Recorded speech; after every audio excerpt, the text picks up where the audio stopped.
সাল্লাল্লাহু তাআলা আলাইহি ওয়াসাল্লামের হাদিস আবু হুরায়রা রাদিয়াল্লাহু তাআলা বর্ণনা দিচ্ছেন। উনি বলেন, আন্না রাজুলান শাকা ইলা রাসূলিল্লাহ সাল্লাল্লাহু আলাইহি ওয়াসাল্লাম কাসওয়াতা কলবিহি। আল্লাহর প্রিয় রাসূল সাল্লাল্লাহু আলাইহি ওয়াসাল্লাম ইরশাদ করেন, রাসূলুল্লাহর দরবারে একজন ব্যক্তি আসলো। কি আসলো? একজন মানুষ উপস্থিত হলো। একজন মানুষ রাসূলুল্লাহর কাছে আসলেন। শাকা ইলা রাসূলিল্লাহ সাল্লাল্লাহু আলাইহি ওয়াসাল্লাম কাসওয়াতা কলবি। রাসূলুল্লাহর দরবারে হাজির হয়ে আল্লাহর প্রিয় রাসূল সাল্লাল্লাহু আলাইহি ওয়াসাল্লামকে বললেন, ইয়া রাসূলুল্লাহ, আমার অন্তরটা তো বেশি শক্ত, আমার অন্তরটা বেশি কঠিন হৃদয়ের অধিকারী আমি। কোনো কিছু দেখলে আমার অন্তরটা একটুও নরম হয় না।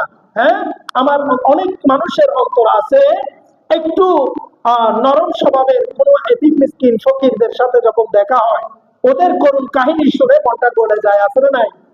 দুর্বলদের কথা শুনলে মনটা গলে যায়, অনেক সময় চোখ দিয়ে পানি আসে। হাই হাই, এই মানুষটা, আমি তো অনেক শান্তিতে আছি, এই মানুষটা কত কষ্টে আছে। ওর কথা চিন্তা করতে করতে অন্তর গলে চোখ দিয়ে পানি বেয়ে বেয়ে পড়ে। কথা বলেন ঠিক কিনা? এখন রাসূলুল্লাহ দরবারে যে মানুষটা আসলো, কারো দুঃখ দেখে, কারো যন্ত্রণা দেখে আমার অন্তরটা একেবারে গলে না। খুব কঠিন হৃদয়ের অধিকারী আমি একজন মানুষ। ইয়া রাসূলুল্লাহ, আমি এখন কি করতে পারি? ফাকালা লাহু, রাসূলুল্লাহ সাল্লাল্লাহু আলাইহি ওয়াসাল্লাম তাকে আদেশ করলেন, ইন আরাদতা চালিনা কলবিকা, তুমি যদি তোমার অন্তরকে নরম করতে চাও, তোমার অন্তরের পরিবর্তন করতে চাও, তোমার অন্তর কঠিন হৃদয়টাকে তুমি যদি একটু নরম করতে চাও, তাহলে তুমি দুইটা কাজ করবা। জোরে বলুন সুবহানাল্লাহ। আরেকটু জোরে বলুন না সুবহানাল্লাহ। তো যাদের কলব, যাদের অন্তর কঠিন, তাদেরকে কয়টা নির্দেশ দিয়েছেন? দুইটা বলেন না, কয়টা? দুইটা নির্দেশ দিয়েছেন। এক নম্বরে হচ্ছে ফাআতুল মিসকিন। সমাজের মধ্যে যত মিসকিন রয়েছে, মিসকিন বুঝেননি?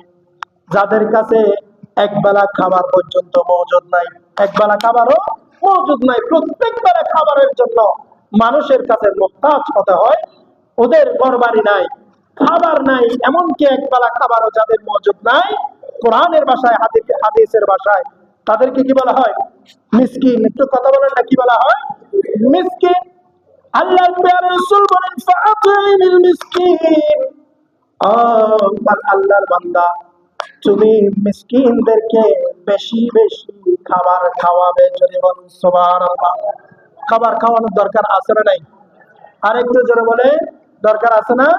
যারা গরিব অসহায়, যারা দুর্বল, যাদের একবেলা খাবারও যাদের মওজুদ নাই, তাদেরকে খাবার খাওয়ার দরকার আছে না নাই? আল্লাহ আমাদেরকে মিসকিনদেরকে বেশি বেশি খাওয়ার ব্যবস্থা করে দিক, করতে বলে আমিন। ফাআতিল মিসকিন। আল্লাহর বান্দা, তুমি বেশি বেশি মিসকিনদেরকে খাবার খাওয়াবে, এক নাম্বার। ওয়ামসারা সালাতিম। আরেকটা কাজ করবে, সেটা হচ্ছে তোমার চোখের সামনে যদি কোনো এতিম বাচ্চা পড়ে যায়, ওই এতিম মিসকিনদের মাথার মধ্যে তুমি হাত মালিশ করে দিবা। চিৎকার দিয়ে বলুন না সুবহানাল্লাহ। আরেকটু জোরে বলুন না সুবহানাল্লাহ।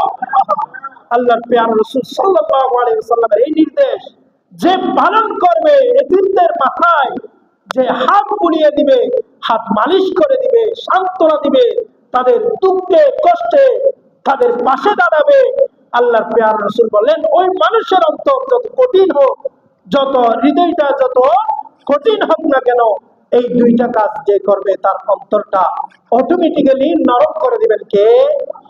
আর একটু জোরে বলেন, নরম করে